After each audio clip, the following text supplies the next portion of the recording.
Welcome to AI Made Simple, the transformation series. I'm Valeriya, and I talk with global leaders, innovators, and practitioners who are shaping the future of work in the age of AI. Today, I'm joined by Mila Devenport, AI ethicist, certified AI ethics assessor, and founder of Kigumi Group, a social enterprise in Hong Kong, delivering digital well-being and AI ethics training to school and enterprises. We explore what children's AI behavior reveals about adult blind spots, why soft skills matter more than ever in the age of automation, the concept of AI process journal for tracking human AI thinking, and what companies get wrong when onboarding AI native employees. Hi, Mila. Thank you for joining me today. Thanks so much, Valeriya, for having me. Mila, before we dive deeper, I'd love to begin with your work at Kigumi Group. You've spent years building digital literacy, digital well-being programs for teens and children.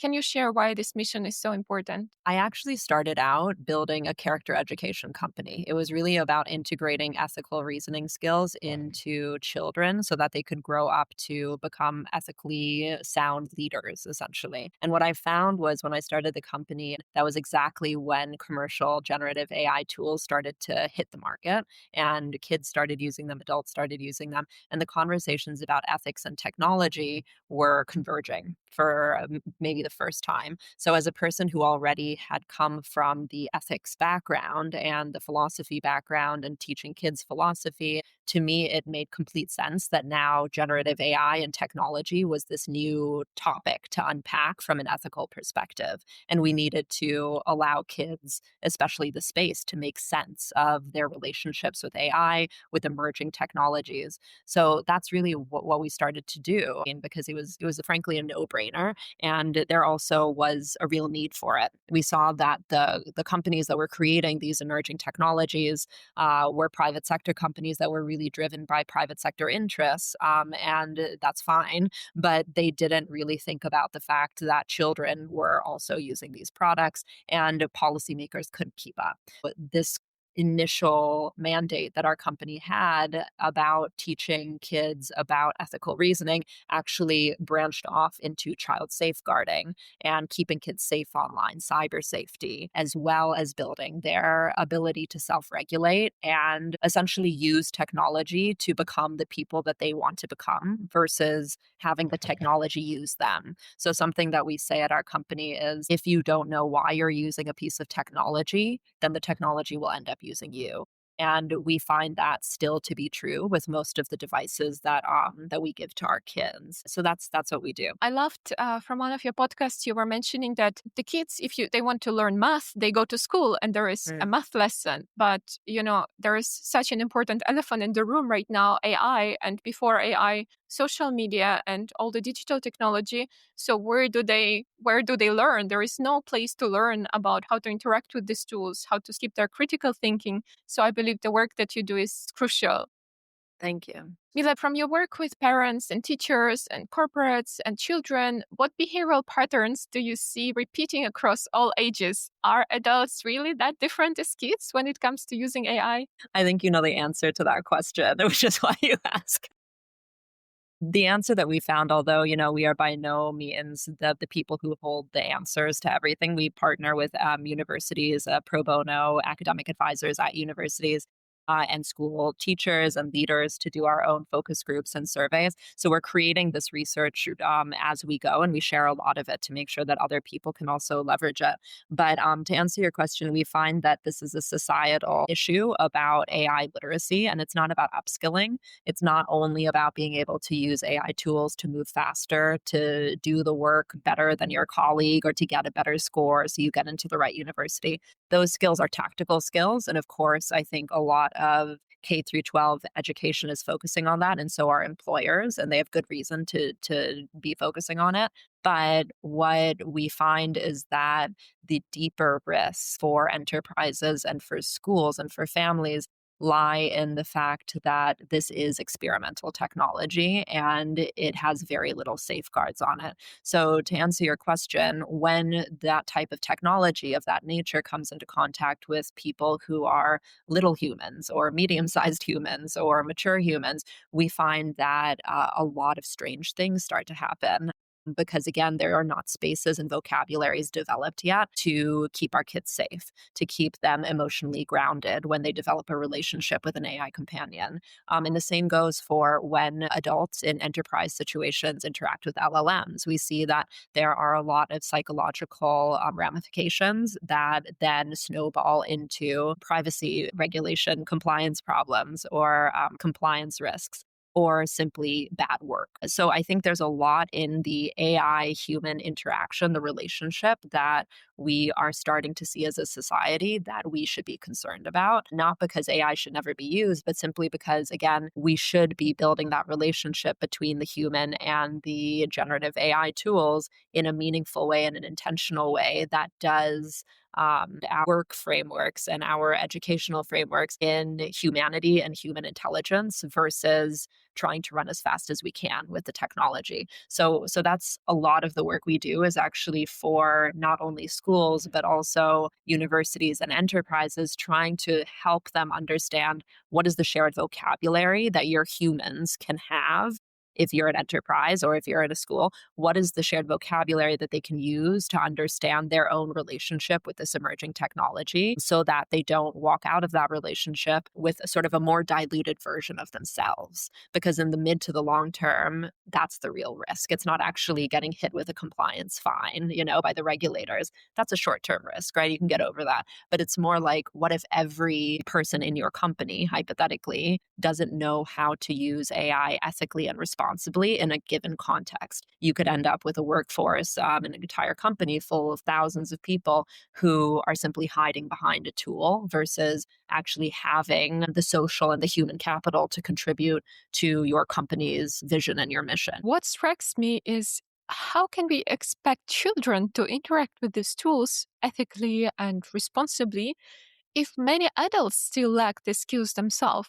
I work with companies on AI upskilling, and I see that many adults are overwhelmed by the pace of change. We don't know what's coming in a month from now, let alone a year.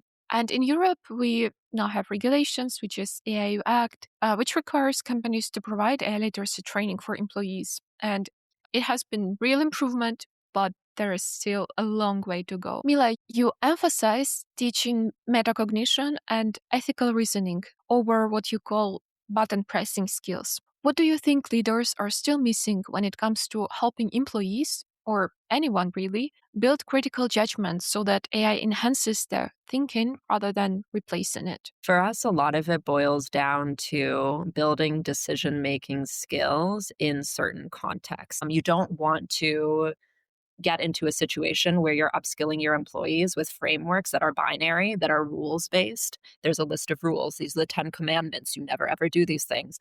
From a compliance perspective, there is a time and place for those compliance based rules. But from an ethical decision making perspective, which is really what we're trying to build for responsible AI usage in an enterprise situation, you want to invest in the employees' understanding of their own capacity and then their understanding of the tools capacity, which a lot of it is just literal technical knowledge. What is this AI tool? What is the algorithm that's driving these things? How does it interact with me as a user? What is the interface and the UI UX that's happening here? And then how do I react in response to that? So to even understand that dynamic, you do have to invest in the human first. Because if the person who is using the tool doesn't understand their own capacity, doesn't have a sense of their own self-efficacy within a work situation or an interpersonal situation, they really are not going to be able to reach the second step, which is understanding the tool's capacity. Of course, you could do like a YouTube video where you're like, this is algorithmic bias, don't do this and stuff like that. Still, you can't skip. You would have to go back to the first step, which is, who is the human using it? What is the use case that they're using it for? What's the context of this AI tool being deployed? And what is the interaction happening in that way so that we can fully frame for the user of the AI, is this a proportionate and responsible use of the AI? And so what you'd want to get to at the end of the day from the business leadership perspective is you would want to be able to say our upskilling program has not just allowed us to move faster, better, be more competitive, but it also has upskilled our individual employees to grow and flourish as professionals so that they know how to be safe, they know how to be responsible, and they also are able to work better together instead of, again, diluting their human capacity. Because in the long term, those are the businesses that are simply not going to make it because they're going to be essentially run by algorithms. Even if you're paying salaries, but the people who you're paying salaries to are going to be referring to algorithms without any proportionate understanding of are we outsourcing too much to an algorithm? Related to this question, so many are talking right now about AI skills and how important are they, but less about AI era human skills. So apart from what we have discussed already, like critical thinking and ethical use of AI tools, what do you think are the future skills that each of us will need in the AI era? So I actually, Valeria, I don't think hate is too strong of a word to use. I really hate when people are like, these are the future ready skills. We have our own internal set of digital competencies that we use that we work with social emotional counselors and AI ethicists to essentially create on our own. But I really hate when people sort of put it that blankly because to me, none of us know the future. However, what we are doing right now as a company is we keep our finger on the pulse very closely of what kids in middle school and high school are telling us. Because if we understand what adolescents are experiencing now, we have more of a better foundation to be able to say what is going to be the workforce in maybe 6 to 8 years, right? And so studying adolescents to us and their relationship to technology, so these are lower Gen Z, upper Gen A sort of kids, is really important to us. And we do see that starting to translate into workforce insights. And what we see in terms of what the kids are showing us with their relationship to technology, we watch them, we observe them, we have our own interpretation, but we also talk directly to them a lot. And we do focus groups, we do anonymous interviews because a lot of the stuff they're sort of embarrassed about if it's too emotional. And when we put all of this together, what we see and what we believe is going to be the most important skill set of the future are continuing soft skills. I don't think there's a lot of change from a lot of the other frameworks that have been saying communication skills, empathy, being able to navigate interpersonal environments effectively, being able to understand the perspective of another person. We see that those skills really are what a lot of the kids are struggling with. And it's not through lack of resources. So we work a lot with very highly competitive international schools and private schools in Asia and as well as abroad. And we still see with even all of the resources that they have, all of the access to fancy platforms and internship programs and trips abroad and stuff like that, the kids are really struggling with maintaining the human contact and communication because they've grown up too much on screens or interacting with Gen AI in some cases. And so, yeah, keeping your finger on the pulse of that. Another thing I'd say is we see that communication and empathy, these soft skills, are really lacking with the kids who are starting to enter internships from a university age. And we work with partners who are trying to place a lot of these kids into internships now who are university age or maybe 18 and up. And we've heard from a lot of internship providers that the kids, they can't even get placed into interviews because they don't know how to talk to a person. And it's not public speaking skills, right? It's not that you have to ace the interview every time. All of us have bombed interviews and we'll continue to bomb them, right? But the point is that they really have issues with even eye contact, with being comfortable with another presence in the room. And what we're seeing from our company is that this reflects back on the research that we've done on the COVID generation, that there is a generation of kids globally, particularly in certain parts of the world where there was a zero COVID policy, like mainland China or other parts of Asia, where things were really shut down and kids moved to remote learning at pretty developmentally significant ages. So let's say like your kid was 7 years old, they were starting to learn how to navigate conflict on the playground. They were learning how to share scissors in the classroom, whatever it was, right? All of a sudden, they hit maybe 2 to 3 years of inside remote learning in a constrained environment, very high stress, usually with parents working at home. We see a lot of the research coming out of, again, our university partners who study this in mainland China or in Singapore or in Hong Kong. And these localized communities are seeing that the kids who are now, they were 7 when that happened, now they're 14 or they're 18, and there are really problems with the social emotional learning, with the soft skills. So to answer your question, social emotional learning, we need to meet the younger employees where they're at. We need not to see them like they're damaged goods or something, but we need to prepare them with workforce prep programs that are getting them ready for AI, but with a very, very strong human intelligence component. I completely agree. And I see this with the business leaders I work with too. When we talk about AI agents working alongside humans, which is happening faster than most people realize, the skills that matter are fundamentally human. Communication, delegation, orchestration, managing a digital coworker isn't that different from managing a team. Mila, you've actually observed children's AI usage inside schools. Given what you've learned, what should companies stop doing or start doing differently when onboarding young AI native employees? I'd say there are a few things. Number one, try and define what are the AI human intelligence skills that you are recruiting for that fit your company's culture. If you're a company that's very sort of pro AI tools and you're happy with people pressing buttons and sort of outsourcing their cognitive tasks, then design your AI sort of recruitment framework to ask questions about that, right? But if you're a company that maybe wants a more balanced, proportionate use of AI, you still want to preserve creativity, you want to preserve interpersonal communication, whatever it is, working backwards from your mission and your vision, try and define what is the AI human intelligence skill set that we're looking for. And what I mean by that is that's very abstract. But one of the tools that we've worked on and just released recently to help schools do this and potentially universities and enterprises is an AI process journal. So an AI process journal is essentially just like a document that is scratch paper for kids who are using AI to complete an essay or a research paper or make a PowerPoint presentation. Kids are already doing all of those things, but only some of the schools are actually teaching the kids how to track how they're doing it and to show a demonstration through a piece of scratch paper called a process journal.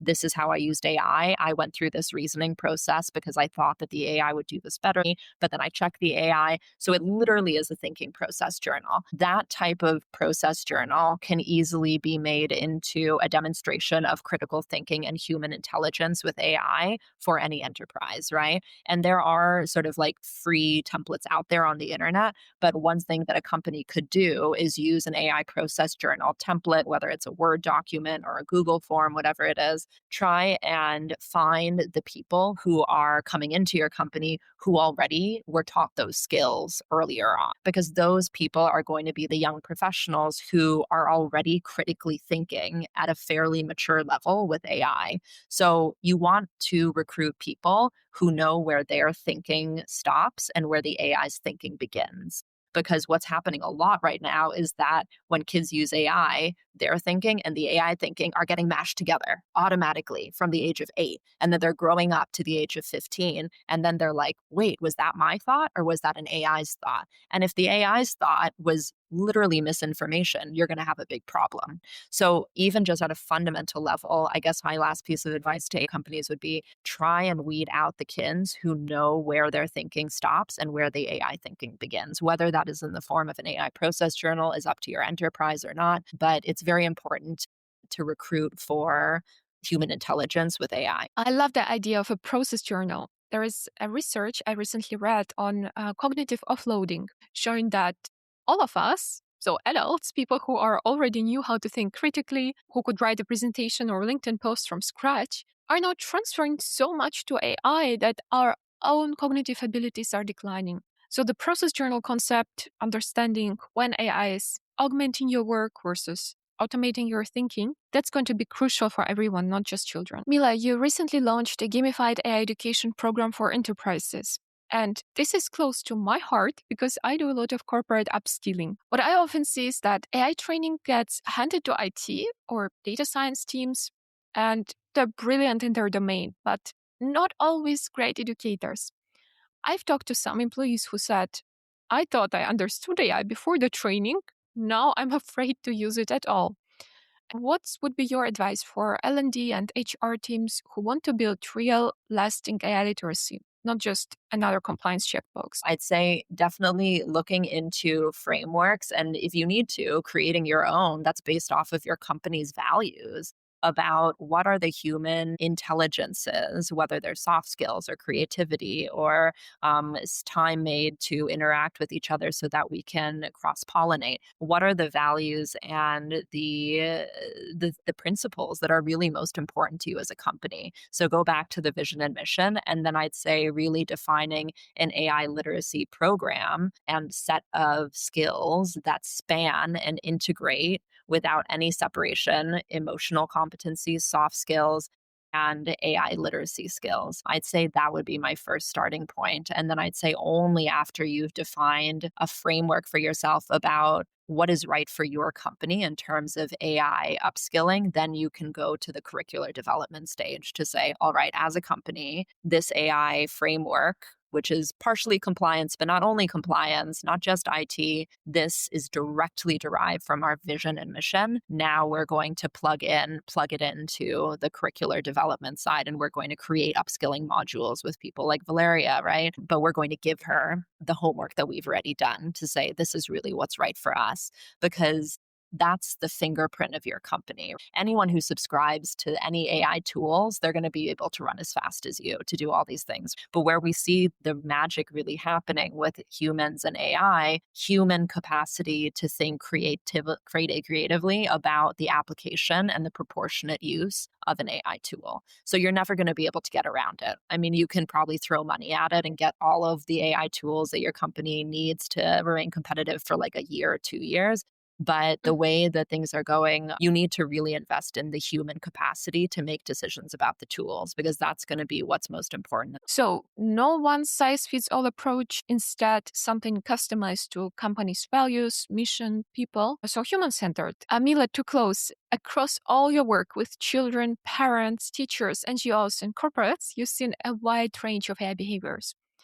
What is one principle, habit, or mindset you hope every adult can carry into their relationship with AI going forward? I think it's our company's sort of subtitle, which is, if you don't know if you don't know why you're using the technology will end up using you.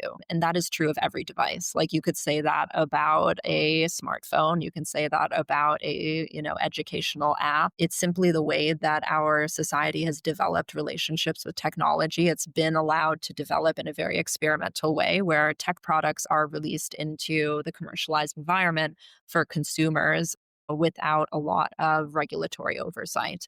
And those things are touching our kids immediately. They're touching our workplaces. They're touching our schools. And we need to be more conscientious about the fact that a tech device, especially an emerging technology like generative AI and its different use cases or its different forms, those are not like buying a mug, from IKEA. This mug has probably been tested quite a lot. But the average generative AI tool has really not been tested. And the black box problem of AI is something that other products simply don't have. We know the molecular composition of this cup. We can go and look it up. We can talk to the product development team that made it. We can sort of know what happens if we apply different, maybe like we fire it to a high temperature. But with generative AI, even the people who make it don't know what's going on. This is an immense problem for enterprises, and even just for the credibility and the validity of information that you're using to run your companies. And it's definitely a child safeguarding problem. So I'd say really think before you open a new tab or click on an app or do whatever you're doing with an AI tool. Think, do I know what I'm using this for? What is the degree I need to use it for? Is there a different way to be doing it? Or can I stop my use after a certain time? I think having those safeguards in place as a critical thinking framework is going to be more and more important. Thank you so much, Mila. The work that you're doing is genuinely important, and I've learned a lot from this conversation. You can find Mila Devenport on LinkedIn and learn more about her work at Kigumi Group. All links are in the show notes. If you enjoyed this episode, follow AI Made Simple, the transformation series, for more conversations with practitioners shaping how AI is actually adopted in schools, enterprises, and everywhere in between. Thanks for listening.